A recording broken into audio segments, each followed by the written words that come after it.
الحمدللہ والصلاۃ علی اللہ والسلام علی اللہ۔ جیسا کہ میں نے کل کی گفتگو میں آپ سے وعدہ کیا تھا کہ آج جو ہماری گفتگو ہوگی وہ سیرت رسول اعظم اور زندگانی امام علی، اور کل بھی ہماری گفتگو جو تھی وہ ایک پریکٹیکل گفتگو تھی۔ یقین جو حضرات موجود تھے انہوں نے جو بات میں نے بیان کی تھی وہ سنی ہوگی، اور انشاءاللہ اس پر عمل کرنے کی بھی کوشش کریں گے، اور عمل کریں گے تو اس کے اثرات اپنی زندگی میں وہ باقاعدہ مشاہدہ کریں گے انشاءاللہ۔ طے ہوا ہے کہ اپنی گفتگو کے آغاز سے پہلے میں ایک مسئلہ آپ کی خدمت میں بیان کر دیا کروں تاکہ ریوائز ہوتا رہے ہمارے ذہنوں میں، تو زیادہ نہیں، بس 1-2 منٹ، اس کے بعد اس میں گفتگو۔ آج جو مسئلہ میں نے سوچا ہے وہ ماہ مبارک رمضان کی نیت کے سلسلے میں۔ پہلی بات تو یہ کہ نیت ارادے کا نام ہے، نیت کا تعلق الفاظ سے نہیں ہے کہ ہم مائکوں پہ اعلان کریں کہ ہم روزہ رکھ رہے ہیں اللہ کے لیے، اس کی ضرورت ہی نہیں۔ جیسے لوگ نماز میں آتے ہیں جماعت میں شریک ہونے کے لیے، تو جب تک زبان سے نہ ادا کریں تب تک سوچتے نیت ہی نہیں۔ بھئی آپ ہی آگے جماعت میں کھڑے ہو گئے، آپ کے دل میں یہ ہے کہ امام حاضر کے پیچھے ہم ظہر کی نماز پڑھنے جا رہے ہیں، بس یہی نیت ہے، یہی نیت۔ ضرورت نہیں آپ کہ میں نماز پڑھتا ہوں امام حاضر کے پیچھے ظہر کی 4 رکعت قربتاً یا واجب قربتاً اللہ، ضرورت نہیں۔ ایسے روزہ بھی، لیکن روزے میں ایک نقطہ میں بیان کرنا چاہتا ہوں، کرنا چاہتا ہوں، وہ یہ کہ 2 طریقے ہو سکتے ہیں نیت روزے کے لیے۔ ایک تو یہ کہ آپ روزانہ نیت کریں، پہلے دن میں روزے کی نیت کرتا ہوں، دوسرا دن ہے دوسرے ماہ رمضان کی نیت کرتا ہوں، ایک یہ طریقہ ہے، عام طور سے لوگ یہی کرتے ہیں زیادہ تر۔ ایک اس سے بہتر طریقہ یہ ہے کہ ہم پورے ماہ مبارک رمضان کی نیت کریں۔ تو اس کا فائدہ کیا ہوگا؟ ایک فائدہ یہ ہوگا کہ ہمیں روز روز نیت نہیں کرنی پڑے گی، اور دوسرا فائدہ یہ ہوگا کہ اللہ نیتوں پہ اجر دیتا ہے۔ تو جو کہتے ہیں اللہ نیتوں پہ، خدا نخواستہ اللہ سب کو سلامت رکھے میں گزر جاؤں 2ری 3ری 4تھی ماہ رمضان کو مثال کے طور پر، تو نیت میری کیا تھی کہ میں پورے ماہ رمضان کو روزہ رکھوں۔ تو اگر خدا نخواستہ میں چلا بھی جاؤں دنیا سے رخصت بھی ہو جاؤں تو اللہ نیتوں پہ اجر دیتا ہے، ہمارے نام اعمال میں پورے ماہ مبارک رمضان میں صلوات پڑھتے ہیں۔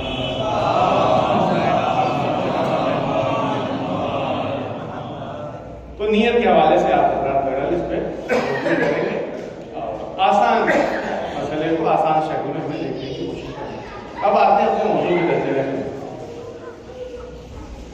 سیرت رسول اعظم اور زندگانی امام علی۔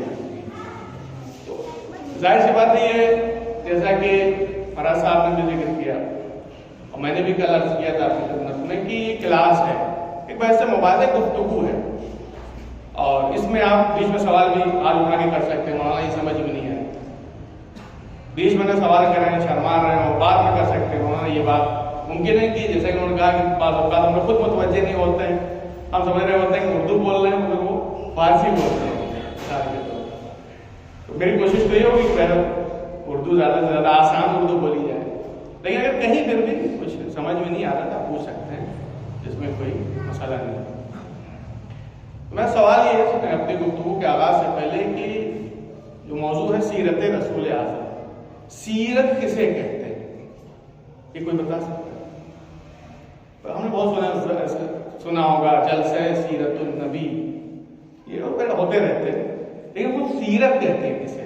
یہ پتہ ہے کسی کو بتا سکتا؟ آپ جوانوں میں سے بزرگوں سے میرا خطاب نہیں میں نکل گیا، ایسے وہ آتے ہیں، ان کی بزرگی ہے اور حوصلہ افزائی ہے جوانوں کی بھی، اور میری بھی حوصلہ افزائی ہے، تشریف لاتے ہیں۔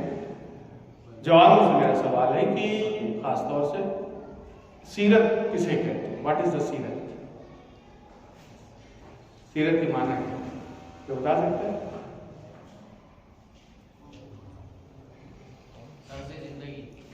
جی طرز زندگی، یہ تو آپ نے میرا خیال ہے کہ تھوڑا اور آسان، تھوڑا اس کی وضاحت کیجیے، طرز زندگی کیا ہے؟ زندگی گزارنے کا طریقہ. ہاں، زندگی گزارنے کا طریقہ. زندگی گزارنے کا طریقہ. اچھا، مثال کو دے سکتے ہیں؟ جیسے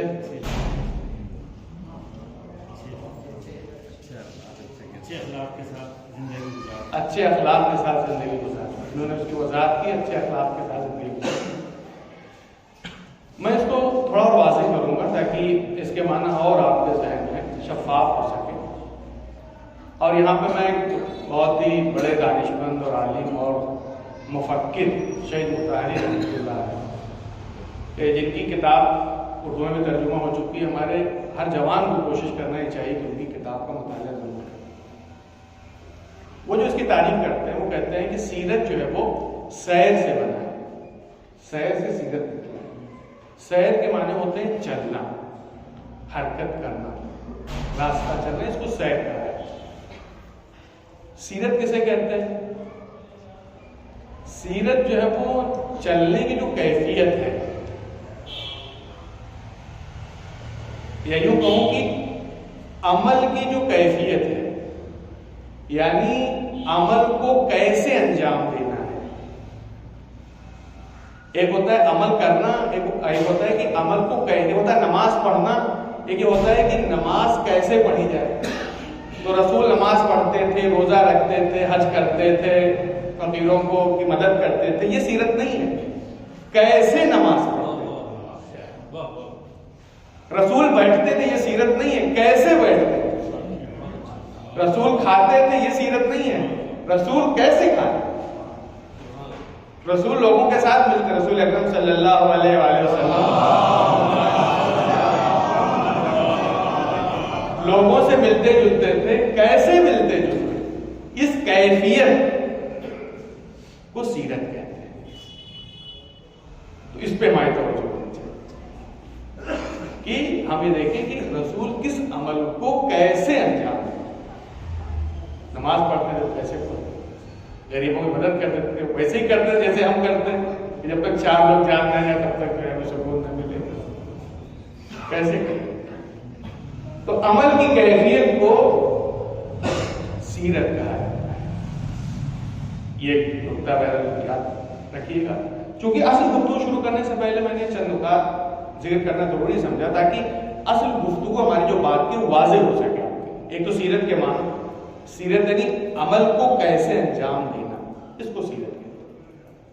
اس کے بعد ایک اہم گفتگو جو نقطہ ہے وہ عرض کرنا چاہتا ہوں، وہ یہ کہ سیرت کی اہمیت، یعنی سیرت رسول اعظم کی اہمیت. عملی طور پہ ہم یہ دیکھتے ہیں کہ ہم سے زیادہ جو ہمارے بھائی ہیں، بڑے بھائی، ان کے یہاں زیادہ اہمیت دکھائی دیتی ہے. حالانکہ ان کے یہاں ظاہری سیرت ہے، ظاہری سیرت ہے کہ بال اتنے بڑے رکھتے تھے اور کرتا پاجامہ کیسے پہنتے تھے، اس سب پہ زیادہ زور دیا جاتا ہے.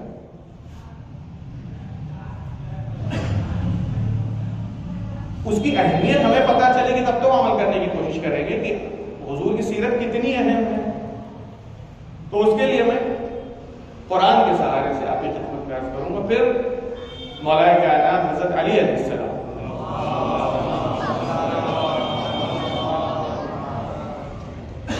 ان کی نظر میں بتاؤں گا کہ حضور کی سیرت کتنی اہم تھی تاکہ ہمیں اہمیت کا اندازہ تو ہو سکے. قرآن میں بھی دیکھتے ہیں کہ متعدد مقامات پر حضور کی سیرت پہ تاکید کی ہے. کہیں پر لفظ سیرت استعمال نہیں ہوا ہے قرآن مجید میں، لیکن اس کے بجائے دوسرے الفاظ استعمال، مثلا اطاعت کا لفظ استعمال ہوا.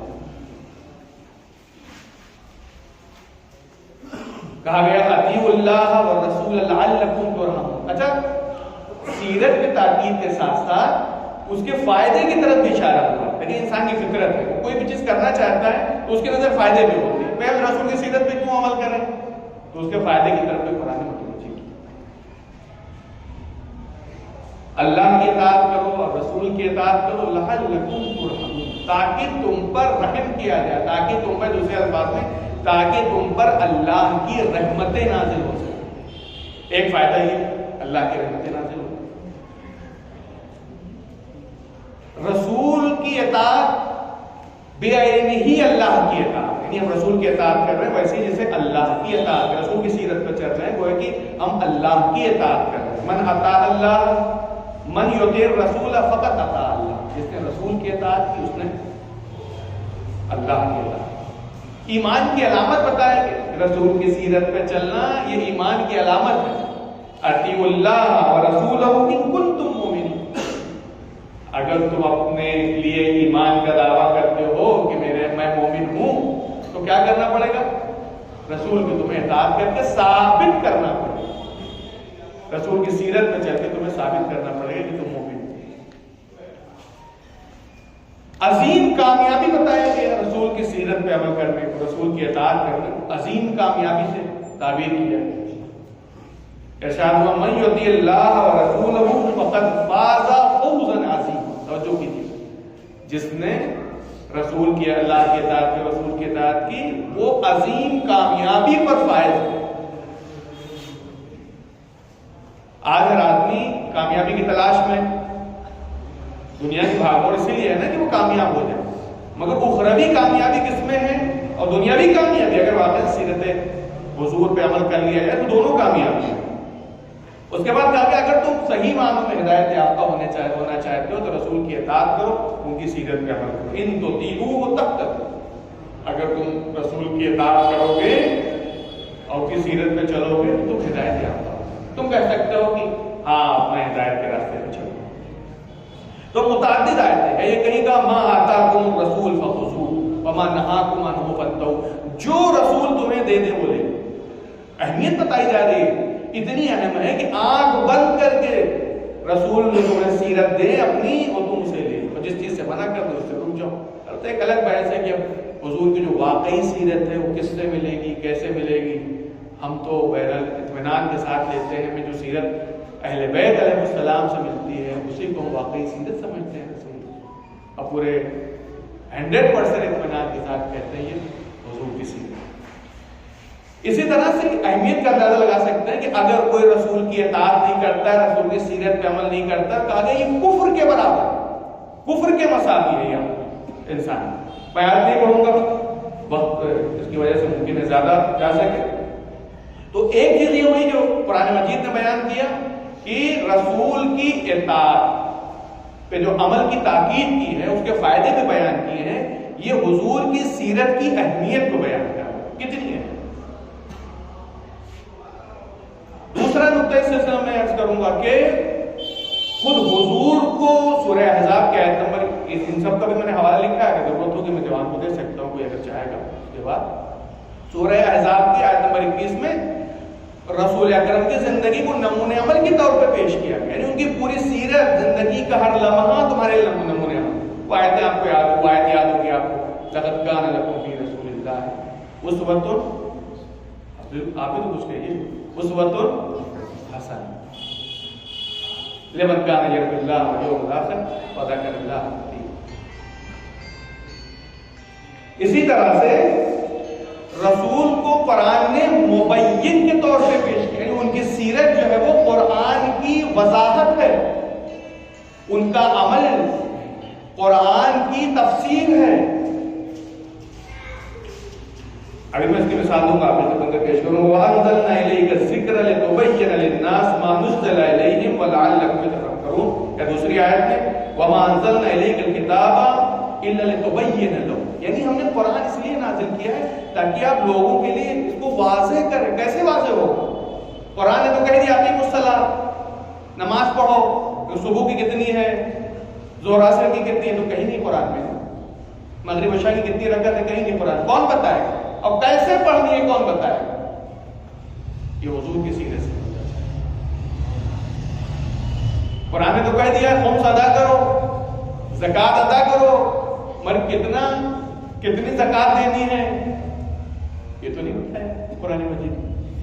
کس کیسے پتا چلے گا؟ سیرت رسول سے پتا چلے. مبین واضح رسول کی سیرت سے. کیوں قرآن میں دیکھیں اتنی چیزیں تو نہیں لائی جا رہی ہے، ورنہ پھر قرآن نہ جانے کتنے جلدوں میں ہو. تو تو اس کی جو وضاحت ہے، اس کی جو تفسیر ہے، وہ حضور کی سیرت کے ذریعے میں ایک درود پڑھے پر محمد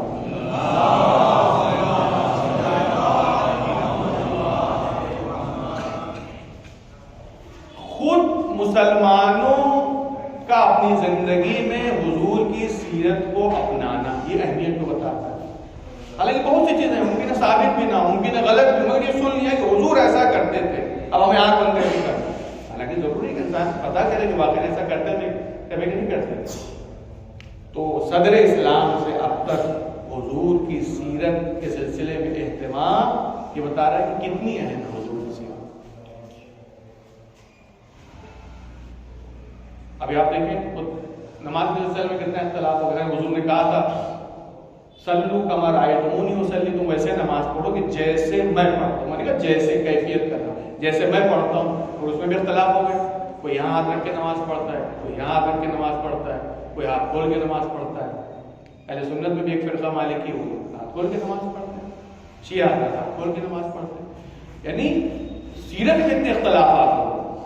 اور جبکہ پانچوں وقت مسلمان دیکھتے تھے کہ حضور کیسے نماز پڑھ رہے ہیں. اتنا اختلاف تو نہیں ہونا چاہیے، مگر ہم مطمئن ہیں. کیوں؟ اب اس نقطے بیان نہیں کرنا تو مگر بیان کرو کہ ہم جو نماز پڑھتے ہیں وہ ویسے ہی پڑھتے ہیں جیسے حضور پڑھا کرتے تھے. کہا وہ کیسے؟ کہا ہم نے جو نمازیں لی ہیں اپنے مراجع کرام، اپنے مجتہدین سے لی. انہوں نے یہ امام کے عام نائب ہیں، یہ عام نائب جو مجتہدین ہیں مراجع کرام میں جو عام نائب ہیں، انہوں نے امام زمانہ علیہ السلام کے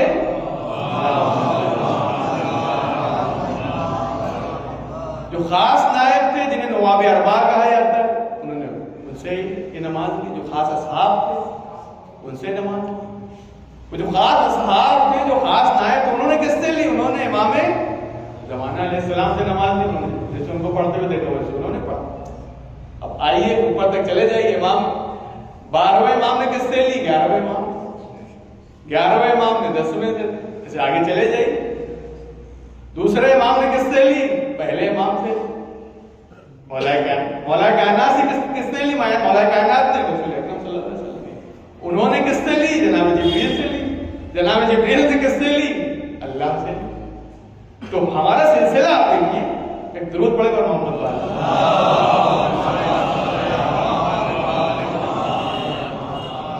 تو ہمیں تو 100% یقین ہے کہ ہم وہی نماز پڑھتے ہیں کہ جو رسول اللہ نماز پڑھا کرتے ہیں.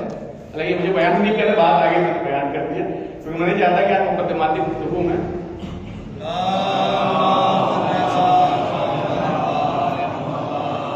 ہمارا وقت چلا جائے. لیکن اہم وجود کی بیان تو میں حضور کی سیرت کی اہمیت بتا رہا تھا کہ تو قرآن نے تاکید کی ہے اور ان کو نمونے عمل بتایا ہے، اس لیے ہمیں ان کی سیرت پہ عمل کرنا ہے. واقعی مسلمان اگر بننا ہے، واقعی محب اہل بیت بننا ہے تو حضور کی سیرت پہ عمل کرنا. اس لیے خود علی کا چاہنے والا ہو کے رسول کی سیرت پہ عمل نہ کرے تو واقعی چاہنے والا ہی نہیں ہے. وہ علی نے اتنی تاکید کی حضور کی سیرت کے سلسلے. میں ایک دو اولادی خدمت میں اس کا ترجمہ پڑھوں گا. اور یہ جو بلاغہ کا خطبہ نمبر 160 ہے، فرماتے ہیں وَلَقَدْ كَانَ فِي رَسُولِ اللَّهِ فِي الْأُسْوَةِ كَافٍ لَكَ فِي الْأُسْوَةِ فَتَأَسَّىٰ بِالنَّبِيِّكَ الْأَطْيَبِ الْأَطْهَرِ فَإِنَّ فِيهِ أُسْوَةٌ لِمَن تَأَسَّىٰ.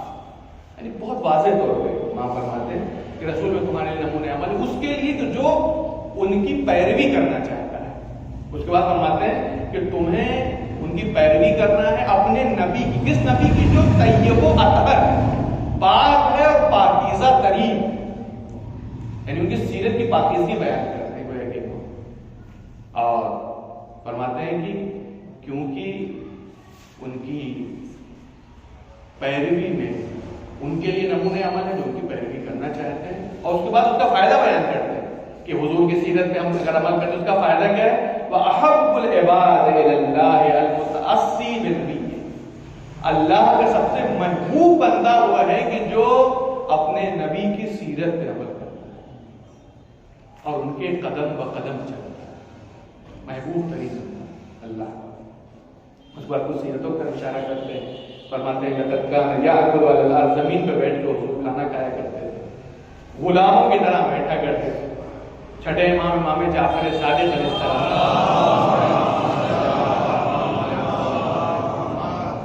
ان کے زمانے کے واقعہ نقل کرتے ہیں، سیرت کی اہمیت بیان کرنے کے لیے کہتے ہیں کہ ایک خاتون آپ کے پاس سے گزری اور دیکھا کہ وہ زمین پر بیٹھے ہوئے کھانا کھا رہے ہیں. تو مخاطب کر کے کہتی یا محمد انت تأکل اکل العبید، آپ غلاموں کی طرح بیٹھ کے کھاتے ہیں، نوکروں کی طرح بیٹھ کے کھاتے ہیں زمین پر. وتجلس جلوس، وہ غلاموں کی طرح زمین پر بیٹھتے ہیں. تو حضور کا جواب کیا تھا؟ اب دیکھیں یہ اس لیے بیان ہو رہا ہے، میں چھلاس کروں گا کہ ہم ایک کمپریزن کریں، ایک تقابل کریں کہ ہم جیسے زندگی گزار رہے ہیں وہ کیسی زندگی ہے تمام مرحلوں میں میں عرض کروں گا، اور حضور کیسی زندگی گزارتے ہیں. ہمارے چھوٹی سی پوسٹ مل گئی، تھوڑی شہرت ہو گئی، تھوڑا زیادہ پیسہ ہو گیا، پھر ہمارا کیا حال ہوتا ہے. اور وہ جو سید النبی ہے، جو سید الانبیاء ہے، جو سید المرسلین ہے، جسے اللہ نے معراج سے بلایا، کتنے فضائل حضور کے، اس کی کیا زندگی کی کیفیت ہے. اسی لیے تاکہ ہم اسے اپنی زندگی میں پریکٹیکل کریں، عملی کریں. تو اس کا مزہ کچھ اور ہے اس زندگی. کبھی ہم تو زیادہ تر کوشش کرتے ہیں امیروں کے ساتھ بیٹھیں، کبھی غریبوں کے ساتھ بیٹھیں، ان کے درد دل کو سنیں، تو پھر دیکھیں جو ہے وہ اس کی بات کیا ہوتی ہے. یہ ہم بھی محسوس کر سکتے ہیں ان کی زندگی کیسی ہے اور ہماری زندگی کیسی ہے. تو کہتے ہیں وہ خاتون نے کہا کہ آپ تو غلاموں کی طرح بیٹھتے ہیں، غلاموں کی طرح کھانا کھاتے ہیں زمین پہ بیٹھ کے. تو حضور کا کیا جواب تھا؟ فرمایا انی عبد، میں اللہ کا بندہ. وَأَيُّ عَبْدٍ أَعْبَدُ مِنِّي، کون ایسا بندہ ہے کہ جو مجھ سے زیادہ اللہ کا بندہ، مجھ سے بڑا بندہ ہو. تو یہ اللہ کا سب سے بڑا بندہ ہوں تو بندگی بھی میرے اندر سب سے زیادہ ہونی چاہیے، یعنی تواضع بھی میرے اندر اتنی ہونی چاہیے، اتنی انکساری ہونی چاہیے میرے اندر. تو اس نتیجہ کیا نکلا کہ جو اپنے کو اللہ کا جتنا بڑا بندہ سمجھتا ہے اس کے اندر اتنی ہی انکساری ہے. اس کا مطلب ہے کہ اگر کہیں بھی میرے اندر انکساری تواضع میں کمی ہے، اس کا مطلب ہی وہ بندگی نہیں پیدا ہوئی جو ہونی چاہیے. سب سے بڑا اللہ کا. حضور کی سیرت کی اہمیت خود علی کی زندگی میں اس سے اندازہ لگا سکتے ہیں. میں کہہ سکتا ہوں کہ تمام صحابہ کرام، خلفائے راشدین جتنے بھی، کوئی ایسا دعویٰ نہیں کر سکتا، ان میں سے کسی کے لیے دعویٰ نہیں کیا جا سکتا کہ جس نے علی کی طرح رسول کی سیرت پر ہو بہو عمل کیا. یعنی اگر آپ رسول کی سیرت کا مجسم نمونہ دیکھنا چاہتے ہیں، رسول کی سیرت کو اگر آپ مجسمے کے شکل میں کھڑا کر دیں تو علی کی ذات گرامی. اور میں خود زبانی بات نہیں کر رہا ہوں کہ آپ کہیں کہ آپ تو اور بھی لوگ دعویٰ کریں گے کہ نہیں ایسا نہیں، وہ فلاں زیادہ عمل کرتے. نہیں، یہ خود مولا کے قول سے میں آپ کی خدمت میں کتنی اہم تھی رسول کی سیرت کی. علی نے اپنی پوری زندگی رسول کی سیرت کے سانچے میں ڈھال لی تھی اور حضور کے قدم بقدم چلتے تھے. وہ میں ابھی جو قول پڑھوں گا اس سے آپ کو اندازہ ہوگا. فرماتے ہیں کہ وَلَقَدْ كَانَ كُنْتُ أَتَّبِعُهُ اتِّبَاعَ الْخَصِيلِ، میں حضور کے پیچھے پیچھے قدم بقدم ایسے چلتا تھا جیسے اونٹنی کا بچہ اپنی ماں کے پیچھے چلتا ہے. کبھی بھی کوئی جانور کا بچہ ہو، انسان کا بچہ ہو، کوئی بھی ہو، وہ کبھی ماں سے جدا نہیں ہو سکتا، ہمیشہ اس کے ساتھ ساتھ. اس کا فرماتے ہیں کہ یرفع فی کل یوم من اخلاقی، روزانہ وہ ایک نیا اخلاقی نقطہ میرے لیے آشکار کرتے ہیں، ایک نیا اخلاقی نقطہ مجھے بتاتے تھے. وہ یامرنی بالاتباع، مجھے حکم دیتے تھے علی تم اس پر عمل کرو. ٹھیک ہے، دیکھنا ہے، یعنی ہو ہی نہیں سکتا کہ رسول میں کوئی سیرت حسنہ ایسی پائی جاتی ہو کہ جو علی کے اندر نہ پائی جاتی. میں نے کہا میں وہی نہیں کہہ رہا، میں دلیل سے بات کر رہا ہوں، وہی نہیں کہہ رہا. اور اس کی مثال بھی آپ کی خدمت میں پیش کروں. ایک مرتبہ جناب کمیل سے مولا کائنات مخاطب ہوئے، فرمایا ان رسول اللہ ادب ہوتا ہے. رسول کی تربیت اللہ نے کی، اللہ کی تربیت کی رسول کو بھی عز و جل. وَهُوَ أَدَّبَنِي، اور رسول اللہ نے میری تربیت کی. اب جانتے ہیں جو مربی اور جو تربیت جس کی جاتی ہوتی ہے، تربیت اس کا کتنا گہرا رشتہ ہوتا ہے. یعنی میں قدم بہ قدم ان کے چلا ہوں. وَأَنَا أُؤَدِّبُ الْمُؤْمِنِينَ، اب میرا کام ہے کہ میں مومنوں کی تربیت، وہی تربیت جو اللہ کی تربیت ہے وہ علی کو ملی، اور وہی اللہ والی تربیت جو ہے جو رسول کے ذریعے علی کو ملی تھی، وہ گاؤں میں اپنے چاہنے والوں اپنے مومنوں کو ویسے ہی تربیت کرتے ہیں. علی یہ چاہتے ہیں کہ ہم ویسے بنے کہ جیسے رسول کی سیرت تھی، ہم ویسے بنے جیسے علی نے زندگی گزاری. اس لیے کہ میں خود علی مومنوں کی تربیت کرتا ہوں. اس وقت علی یہ نہیں ہمارے درمیان، ان کے اقوال تو ہیں، ان کے اقوال کا مجموعہ ہے جو آپ کہیں علی کیسے تربیت کریں گے، اس وقت ہمارے درمیان نہیں. ان کے اقوال کا مجموعہ ہے جو بلاغہ کی شکل میں. تو یہ اور بات ہے کہ جیسے قرآن ہمارے درمیان مظلوم ہے ویسے نہج بلاغہ بھی مظلوم ہے. وہ تو موجود ہے، پڑھیں اور اس کے ذریعے ہم اپنی تربیت کریں. ایک نمونہ میں پیش کروں گا کہ کیسے حضور نے علی کو اپنی ایک ایک سیرت پر عمل کرنے کے لیے ان کو ابھارا ہے اور ان سے عمل کروایا ہے اپنی سیرت. روایت میں ہے کہ جبریل جو ہے مکہ کی بلندی پہ آئے، میں عربی نہیں پڑھوں گا، اور پیغمبر اسلام کو نماز سکھائی. جبریل نے نماز پڑھ کے ایسے پڑھنی چاہیے. اس بات کہتے ہیں کہ ایک وادی سے چشمہ جاری ہوا، رسول اللہ نے اس سے جناب جبریل نے رسول اللہ کے سامنے وضو کیا، لیکن ایسے وضو کیا جاتا ہے، وضو سکھایا ان کو. اس کے بعد فرماتے ہیں مولا کائنات کہ جب نماز سکھا چکے جناب جبریل رسول خدا کو، وضو جب ان کو سکھا چکے تو حضور نے طہارت اور یہ نماز اور یہ وضو مجھے سکھا اور ہمارا بھی، اور مجھے حکم دیا کہ علی تم بھی ایسے ہی کرو جیسے میں نے کیا. دیکھیں اسی لیے میں نے ابھی آپ کے سامنے اتنا بڑا دعویٰ کہ کوئی عالم اسلام میں کوئی اتنا بڑا دعویٰ نہیں کر سکتا کہ جو علی کی طرح جس نے رسول کی سیرت پر بہو عمل کیا. اب ہم آتے ہیں اپنے اصل گفتگو کی طرف بڑھتے ہیں. رسول اعظم کی زندگی کی سیرت اور علی کی طرف سے زندگی جو تھی، علی کی زندگانی. ابھی تک میں نے جو نقطہ بیان کیا وہ سیرت کے معنی کیا ہوتے ہیں، سیرت کہتے کسے، تو میں نے کہا سیرت عمل کی کیفیت. حضور کیسے نماز پڑھتے تھے، حضور کیسے غریبوں کی مدد کرتے تھے، حضور کیسے لوگوں سے ملتے جلتے تھے، حضور کیسے لوگوں کے ساتھ اٹھتے بیٹھتے تھے. اس کیسے کو، اس کیفیت کو سیرت.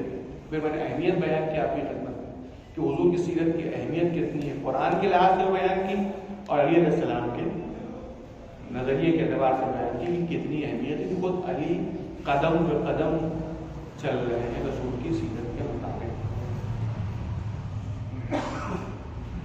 اب آگے گفتگو جو ہماری ہوگی وہ یہ کہ سیرت کی دو قسمیں ہیں. اگر ہم سیرت کی قسمیں کرنا چاہیں، دو طرح کی سیرت، یعنی حضور کی سیرت کو اگر ہم تقسیم کریں، ڈیوائڈ کریں، دو طرح کی. ایک سیرت ان کی، توجہ کیجیے گا، ایک سیرت حضور کی انفرادی سیرت ہے، یعنی پرسنل سیرت، ان کی اپنی زندگی، ان کا نماز پڑھنا ہوا، ان کی زاہدانہ زندگی ہوئی، ان کے زندگی کا ڈسپلن ہوا، یہ ان کی جو اپنی پرسنل زندگی تھی. یہ میرا موضوع نہیں ہے اس وقت کہ یا اللہ کے حرام و حلال کی رعایت کرنا، یہ ان کی اپنی پرسنل زندگی، حالانکہ وہ بھی ہمارے لیے نمونے عمل، لیکن اس وقت میرا موضوع یہ نہیں. میرا موضوع کیا ہے؟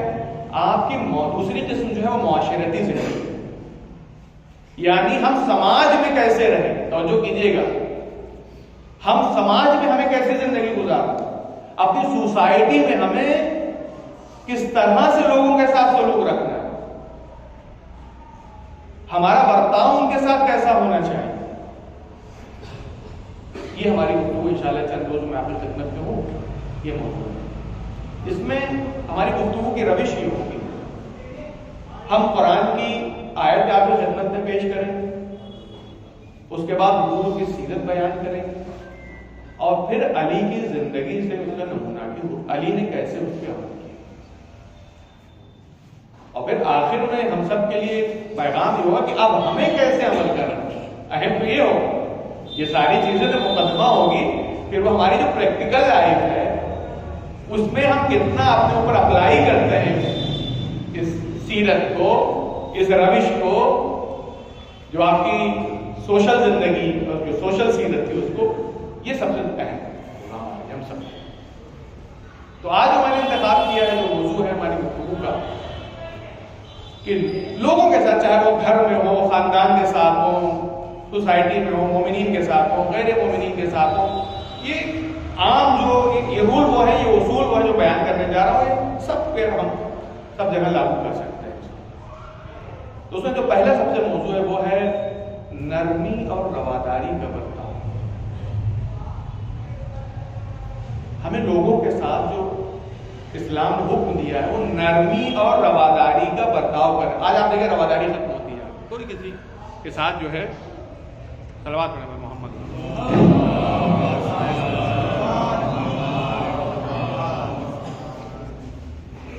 اس کے لیے میں آیت جو آپ کی خدمت سے پڑھوں گا، ایک تو بہت کلی آیت ہے، آپ سنا کرتے وما ارسلناک الا رحمۃ للعالمین۔ دوسری جو آیت ہے وہ جو موضوع بنانا چاہتا ہوں میں، فبما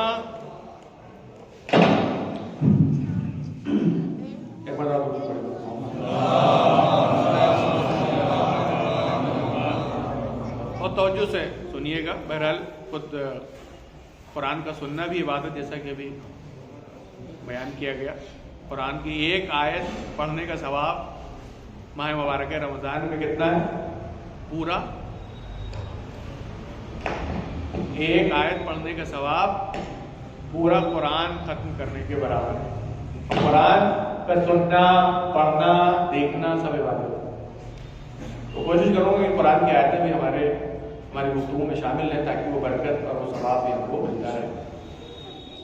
سورہ آل عمران کی آیت نمبر 159 ہے، 159 آیت، فَبِمَا رَحْمَةٍ مِّنَ اللَّهِ لِنْتَ لَهُمْ۔ آپ لوگوں کے لیے جو نرم ہوا ہے نا، آپ کا جو نرم مزاج ہے نا، یہ اللہ کی وجہ سے، اللہ کی طرف سے، اللہ کی رحمت کی وجہ سے، یعنی اللہ کی رحمت کا ایک نمونہ آپ کی نرم مزاجی ہے، آپ کا نرم برتاؤ ہے لوگوں کے ساتھ۔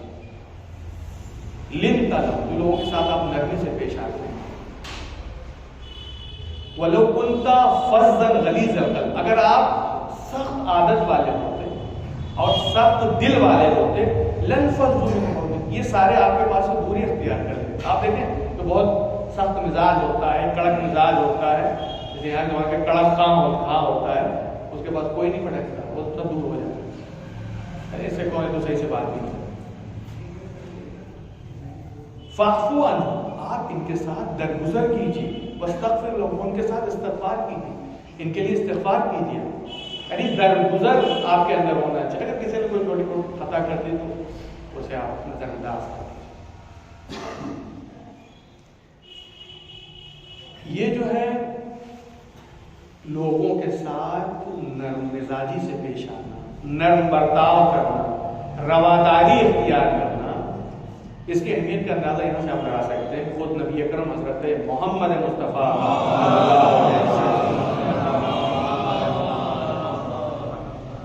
فرماتے ہیں، دو حدیث میں ایک حدیث پڑھوں گا، ان اللہ تعالی امرنی بمدارات الناس، اللہ نے مجھے حکم دیا ہے کہ میں لوگوں کے ساتھ رواداری اختیار، عربی میں مدارا ہے، فارسی میں مدارا ہے، لوگوں کے ساتھ میں رواداری سے پیش آؤں۔ کما، یہ والا جملہ اہم ہے، کما امرنی باقامت الفرائض، جیسے اللہ نے مجھے حکم دیا ہے میں جو فرائض ہیں اور واجبات ہیں ان کو برپا کروں، ویسے ہی، یعنی جیسے نماز، روزے، حج، زکات ان کا حکم دیا ہے، ویسے ہی مجھے حکم دیا ہے کہ میں لوگوں کے ساتھ نرم برتاؤ اختیار کروں، یعنی یہ بھی ایک فریضہ ہے میرے اوپر۔ آپ دیکھ رہے ہیں کتنا اہم ہے لوگوں کے ساتھ نرم مزاجی پیش آنا۔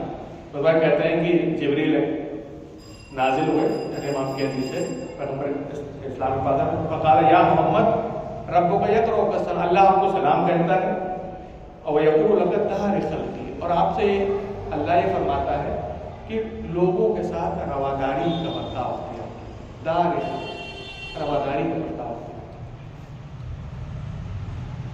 کیسے اس کا اس حضور کی نرم مزاجی اور رواداری کا نتیجہ دیکھ رہے ہیں کتنی کم مدت میں اتنے سارے لوگوں نے اسلام قبول کر لیا.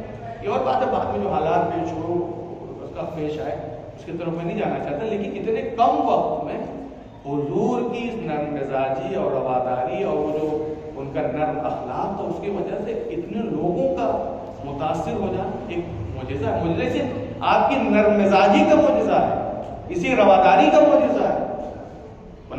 قرآن کہہ رہا ہے کہ اگر آپ سخت مزاج ہوتے تو کوئی آپ کے پاس نہ آتا, سب دور ہو جاتے آپ سے. اور جو نرم مزاجی بھی ہے وہ اللہ کی رحمت کی وجہ سے. اب یہاں ایک گفتگو یہ ہے کہ کیا ہر جگہ ہم نرم مزاجی اپنائیں, کیا ہر جگہ ہم رواداری اختیار کریں. ایک اہم موضوع تو قرآن یہ نہیں کہتا کہ ہر جگہ, اسے کہتا ہے وَأَنذِرْ عَشِيرَتَكَ الْأَقْرَبِينَ. پیغمبر اسلام سے کہتا ہے کہ آپ اپنے قریبی رشتہ داروں کو انذار کیجیے. اب انذار کے کیا معنی ہے؟ بہت سے جوان اس میں قرآنی درس میں بھی شرکت کرتے ہیں. انذار کے معنی کوئی بتا سکتا ہے؟ انذار کسے کہتے ہیں؟ اور بہت سے آیتیں سنی ہوگی مبشرا و نذیرا, نذیر کے لفظ آئی ہے قرآن میں. متعدد ایک تربیتی روش ہے قرآن کی تربیتی روش ہے کہ جس میں قرآن بشارت بھی دیتا ہے مومنوں کو اور انذار بھی کرتا ہے, دونوں ساتھ ساتھ. یعنی قرآن ہی نہیں کہتا کہ بس تم مومنین کو جنت دکھا دو, نہ انہیں نماز پڑھنے کی ضرورت پڑے نہ روزہ رکھنے کی ضرورت پڑے, بس تمہیں فری میں جنت مل جائے. نہیں, ڈراتا بھی ہے, جہنم بھی ہے, عذاب بھی ہے, اور ایسے ایسے قسم کے عذاب ڈراتا بھی قرآن. تو قرآنی روش یہ ہے کہ لوگوں کو شوق بھی دلائیے, لوگوں کو ڈراتے بھی رہیے. مگر ہمارے یہاں کیا ہوتا ہے, بعض لوگوں نے صرف شوق دلانے کی ذمہ داری لے لی ہے اور بعض لوگوں نے صرف ڈرانے کی ذمہ داری لی ہے. میں ممبر کی بات کر رہا ہوں, جبکہ قرآنی روش نہیں ہے, دونوں ساتھ ساتھ. امید بھی دلائیے کہ ہاں انشاءاللہ اپنے اعمال کے نتیجے میں, اپنے صحیح عقیدے کے نتیجے میں تمہیں جنت ملے گی, لیکن دوسری طرف جو ہے اپنے عمل کو بھی تمہیں دے. خیر میں تو کوئی بتا سکتا ہے انذار کے معنی؟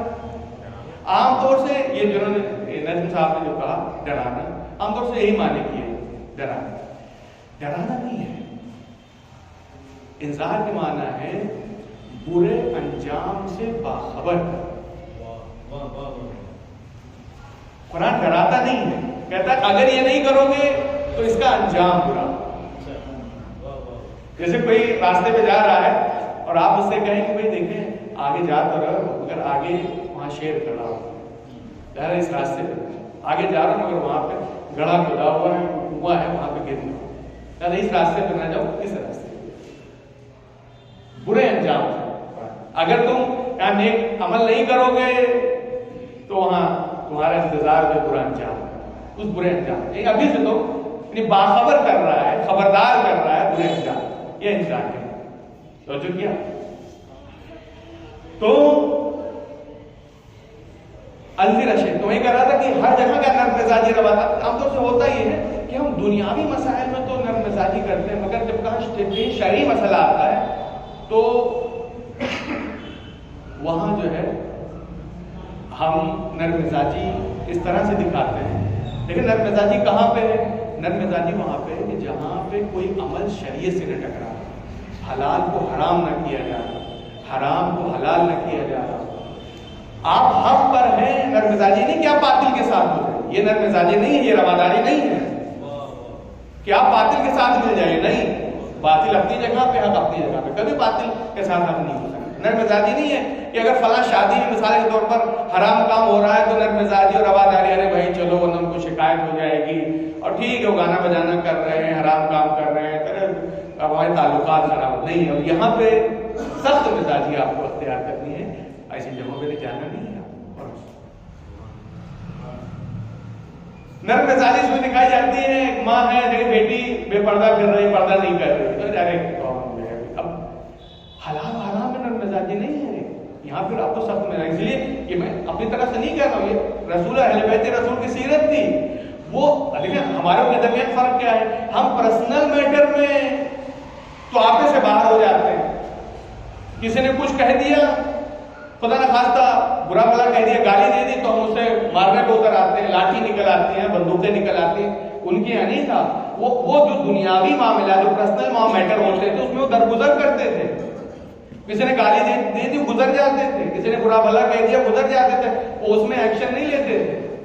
ہاں وہاں ایکشن ضرور لیتے تھے جہاں کوئی حلال حرام ہو رہا ہو یا حرام حلال ہو رہا ہو, وہاں بھی وہ برداشت نہیں کرتے. مگر ہمارا معاملہ الٹا ہے, جہاں حلال حرام ہو رہا ہے, حرام حلال, وہاں ہم کوئی ایکشن خاموش رہیں گے, وہاں تو کوئی فریضہ نہیں سمجھیں گے. لیکن جہاں پہ دنیاوی معاملات ہیں وہاں جو ہے تو بہرحال ایک بات آگے مجھے یہاں سے نہیں کرنا تھی. یہ ہمارے سماج کے وہ ایک بیماری ہے کہ وہ ان کی سیرت کیا آتی ہے تو بیان کرنا, ہماری سیرت کیا ہے.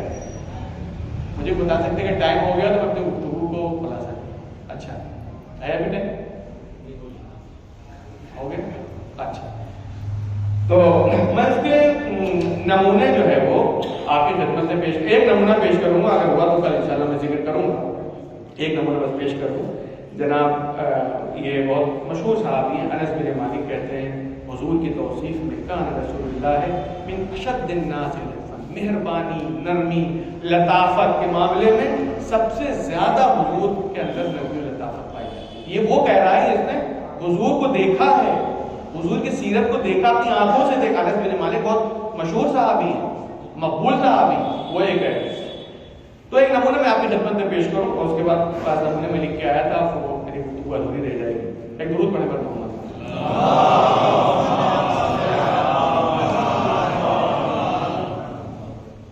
جنگ احد ہے, حضور کا چہرہ زخمی ہو گیا, خون بہ رہا ہے. خلیفہ دوم آتے ہیں حضور کے پاس, کہتے ہیں یا رسول اللہ آپ ان کے لیے ویسے ہی بد دعا کیجیے جیسے جناب نوح نے اپنے قوم کے لیے بد دعا کی. عذاب کو واقعہ آپ کے سامنے, بد دعا کی, عذاب آیا پوری دنیا میں, جیسے انہوں نے بد دعا کی تھی.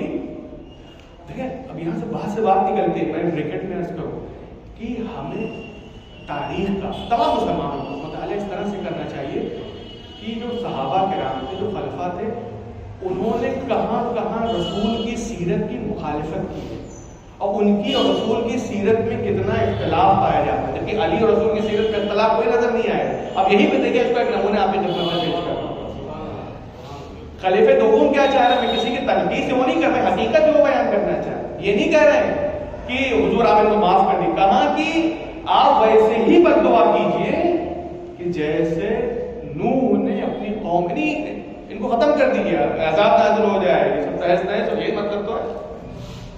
مگر حضور جب یہ ان کے الفاظ سنے تو سوائے ان کے زبان پہ سوائے رحمت و مغفرت کچھ نہیں تھا. اور یہ جملہ تھا, اللہم اغفر لقومی انہو لا یعلمون, اے اللہ میری قوم کو معاف کر دے کیونکہ یہ نادان ہے, کیونکہ یہ نادان. تو بہت سے لوگوں کو ہمیں اس لیے معاف کر دینا چاہیے کہ یہ نادان ہے, نہیں سمجھتے, ابھی ان کو نہیں پتا. بس میں نے اپنے گفتگو کو کیونکہ انشاءاللہ آگے گفتگو رہے گی, بات رہے گی, انشاءاللہ کل میں کروں گی. اگر کوئی سوال ہو تو میں کہوں گی کہ خلاصہ پیش کر دوں. میں نے جو آج آپ کی خدمت میں ایک منٹ میں بیان کیا اس میں کچھ مقدماتی گفتگو تھی, جس میں سیرت کے معنی میں نے بیان کی, اس کے بعد سیرت رسول اعظم کی اہمیت کو بیان کیا, امپورٹنس کو بیان کیا, کتنی اہمیت ہے قرآن کے حساب سے اور نہج البلاغہ اور ملائے کائنات کے اعتبار سے. اس کے بعد جو قسمیں بیان کی, سیرت کی 2 قسمیں ہو سکتی ہیں, ایک پرسنل سیرت, انفرادی سیرت, اور ایک اجتماعی و معاشرتی اور سماجک جو آپ کی سیرت ہے, سماج میں آپ کیسے لوگوں کے ساتھ. اس میں ایک سیرت میں نے آپ کی خدمت میں پیش کی کہ لوگوں کے ساتھ ہمیں نرمی اور رواداری کا برتاؤ کرنا چاہیے. گفتگو ادھوری رہے گی انشاءاللہ کل کو, اور مزید حضور کی سیرت سے بھی اور ملائے کائنات کی سیرت سے بھی انشاءاللہ بیان کیا جائے گا. کوئی سوال ہو تو میں آپ کی خدمت میں آ سکتا ہوں.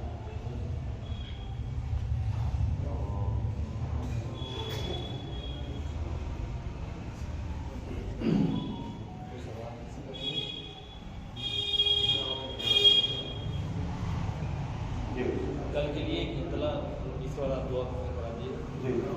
آج کا جو یہ درس ہوا ہے, آج کا جو درس ہوا ہے اس کے جو علاج میں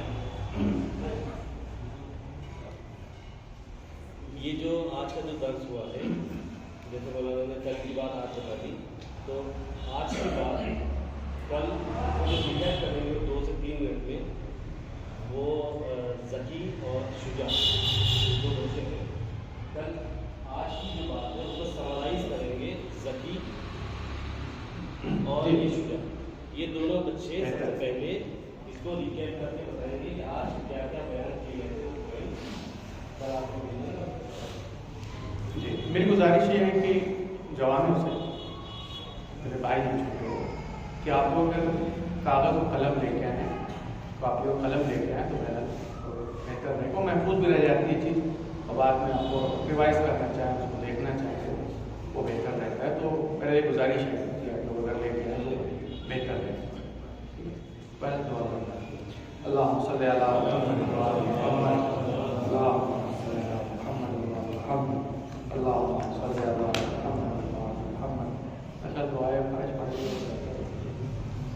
بسم اللہ الرحمن الرحیم اللہم کل ولیک حجت ابن حسن صلواتک علیہ وعلی آبائہ فی ہذہ الساعة وفی کل ساعة ولیاً